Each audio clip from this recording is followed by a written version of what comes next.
Professor, given right now there's what many believe an escalated risk of Russian cyber attack, I wondered if I could get your view as a cybersecurity expert and law professor. Would a cyber attack on U.S. infrastructure by the Russian government be considered a use of force, an attack on the United States?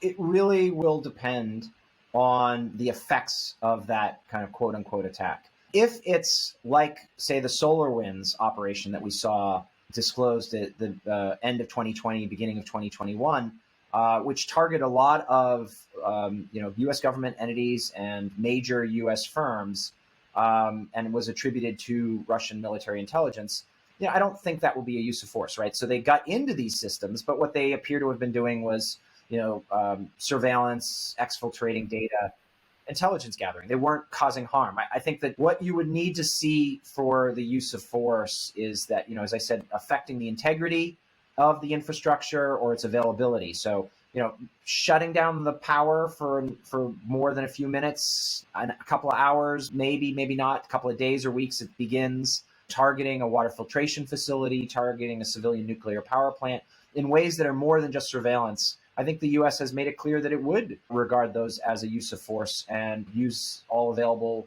lawful responses to deal with it. So, Professor, where would you look? Where would legal scholars look as a starting point in defining a use of force? Well, so first of all, right, it's encapsulated in the United Nations Charter. Article 2, paragraph 4 of the UN Charter is where we find this prohibition. And I think at the time the charter was negotiated, it was pretty clearly limited to military force, right? The idea was the sort of force we'd seen deployed in World War II, that was to be off limits. And then the questions become since, well, it was all about kind of kinetic force, but what about a biological weapon or a chemical weapon that's not kinetic? It's not like you're breaking things, but it certainly spreads and causes harm. And so we've seen the expansion of the definition of force kind of evolve through other treaties and through practice. Unfortunately, we've had a fair number of conflicts since the Second World War. And all of that precedent, I think, is available for us to think about in the cyber context. I think it's become much more a question of what we call the effects doctrine. And the idea is if the effects of what occurs via cyber means are analogous to the things that we thought were a use of force in previous kinetic conflicts, that's enough. That's how we're gonna measure it by analogy. How about, we already see significant ransomware coming out of Russia. What if we just saw a significant spike in ransomware? And if those ransomware attacks actually were on critical infrastructure, like many are today, such as hospitals or power plants? So I think, the challenge with ransomware is one, are you going to deal with it as kind of a public international law matter? Or are you going to bring in the law enforcement, transnational law enforcement kind of communities, Interpol and the like, and try and deal with it that way? I think if it's a large enough spike, absolutely becomes a matter for international discourse. I think the phone gets picked up and a call's made. I think there already have been calls made.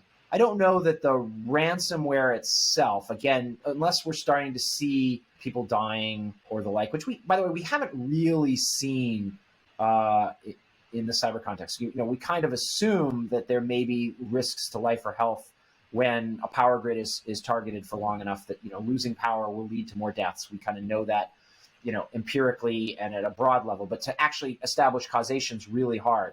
So there was a ransomware attack in Dusseldorf, Germany, I think about a year ago or more, and they had to reroute a patient who was in an ambulance who was coming in to a different hospital that was a further 10 or 15-minute drive, and the patient died en route to the second hospital. And there was a moment where I think the cybersecurity experts and journalists and the like were like, "Is this our first kind of ransomware death?" And the German authorities ended up concluding no, that the person was already in such a physical state that 10 minutes would not have made the difference. But it's that sort of activity at a scale, right, that might, I think, lead to the U.S. kind of saying, first, this violates international law, and then beyond that, does it actually rise to the level of the use of force? But I think you have to look for the scale and effects in terms of kind of death and destruction are kind of the benchmarks for it. Professor, thanks for taking the time and joining us today. Well, again, thank you so much for having me.